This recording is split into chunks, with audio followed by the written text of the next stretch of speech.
Hello friends, তোমরা সবাই কেমন আছো? আশা করি সবাই ভালো আছো, আমিও ভালো আছি। তোমরা হয়তো ভাবছো বন্ধুরা আজকে রান্নাবান্না ছেড়ে দিয়ে এটা আমি তোমাদের কি দেখাচ্ছি।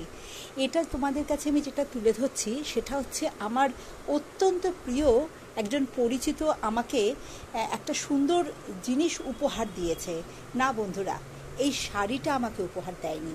এই শাড়িটা ঠিক এই অবস্থায় আমাকে একজন একটি অনুষ্ঠানে আমি কাপড়টা পেয়েছিলাম, আমাকে উপহার হিসেবে দেওয়া হয়েছিল এই কাপড়টি।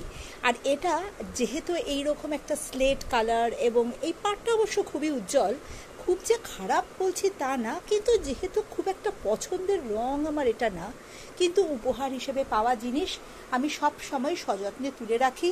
হয়তো বা কখনো কখনো খুব অপছন্দ যদি হয়েও থাকে আমি ব্যবহার করি তা না, কারণ যে দিয়েছে সে অত্যন্ত ভালোবাসার সাথেই আমাকে এটা দিয়েছে, তাই তার সম্মানার্থে আমি সবসময় পরে থাকি। কিন্তু খুব মনটা খারাপ হয়ে গেছিলো, কাপড়টার পাড়টা এত সুন্দর অথচ কাপড়টি এইরকম একটা রং ঠিক যেন পছন্দ করে পরে উঠতে পারছিলাম না। তো আমার এক বান্ধবী, তার বোন খুব সুন্দর মানে আর্টিস্ট বলতে পারো, তার নিজস্ব তাছাড়া বুটিকও আছে, সেখানে বিভিন্ন কারিগররাও কাজ করে এবং সে নিজেও তার তুলির টানে বিভিন্ন রকম তার জিনিসপত্র, তার ব্লাউজ, শাড়ি, ব্যাগ, বিভিন্ন রকম জিনিস সে বানিয়ে থাকে। তো আমাকে সে বললো যে দিদি, তুমি আমাকে তোমার শাড়িটাকে কিছু দিনের জন্য দিতে পারো, 2-4 দিনের জন্য। তো 7 দিনের জন্য দিয়েছিলাম তাকে শাড়িটা। তো দেখো বন্ধুরা, এই শাড়িটাকে সে কিভাবে তুলে ধরেছে আমার সামনে, আমি তোমাদের কাছে কতটা দেখাতে পারবো। এক হাতে মোবাইল নিয়ে দেখো, তার হাতে তুলির ছোঁয়ায় আমার শাড়িটা একটা নতুন মাত্রা পেয়েছে। এই দেখো বন্ধুরা, আমি কিছুটা যতটা সম্ভব তোমাদের এইভাবে আমি ভিডিওর মাধ্যমে তুলে ধরছি। আচ্ছা, এবং আঁচলটাকে আমি একটু বন্ধুরা তোমাদের সামনে আমি তুলে ধরছি।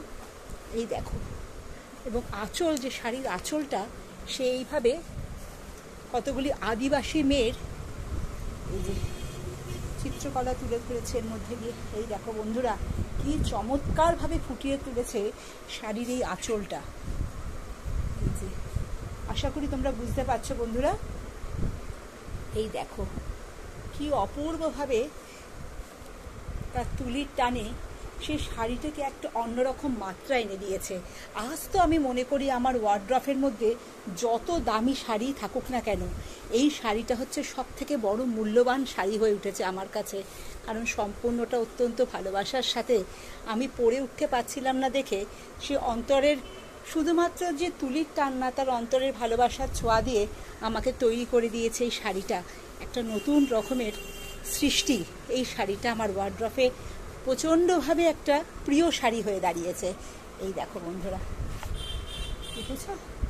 দেখো, আমি জানি না কতটা আমি তোমাদের সামনে একা হাতে মোবাইল ধরে তুলে ধরতে পারলাম, তবে শাড়িটা যে একদম অন্যরকম হয়ে উঠেছে সেটা আমি বলতে পারি বন্ধুরা। আশা করি তোমরা কিছুটা বুঝতেও পারছো। ওই আমাকে বেশ কিছুদিন আগে এই ব্যাগটিও বানিয়ে দিয়েছে। এই ব্যাগটা ছিল আলমারিতে, আমি ভাবলাম না, আর এতই লাজুক এই শিল্পী, না তার নাম প্রকাশ করতে দেবে, না তাকে আমার ক্যামেরার সামনে তাকে আসতে দেবে, কোনোভাবেই সে আসতেও রাজি না যে তাকে আমি তুলে ধরবো তোমাদের সামনে। তাই অন্তত তার হাতের কাজগুলো তুলে ধরলাম। এইভাবে বিভিন্ন রকম তার হাতের কাজ আমি মাঝে মধ্যেই নিয়ে আসবো, আমার উপহার যে আমি তার থেকে পেয়ে থাকি। এবং যদি কোনোদিন সময় সুযোগ পাই বা তার যদি আমি অনুমতি পাই, তার ওয়ার্কশপেও আমি তোমাদের সবাইকে নিয়ে যাব, দেখাবো তার অনন্য সৃষ্টি। আশা করি তোমাদের সবার ভালো লাগলো আমার এই ভিডিওটা। ভুল ত্রুটি যদি কিছু হয়ে থাকে তোমরা মার্জনা করো আমাকে, ভালোভাবে এক হাতে হয়তো দেখিয়ে উঠতে পারিনি মোবাইল ধরে। তোমরা সবাই ভালো থেকো বন্ধুরা, সুস্থ থেকো।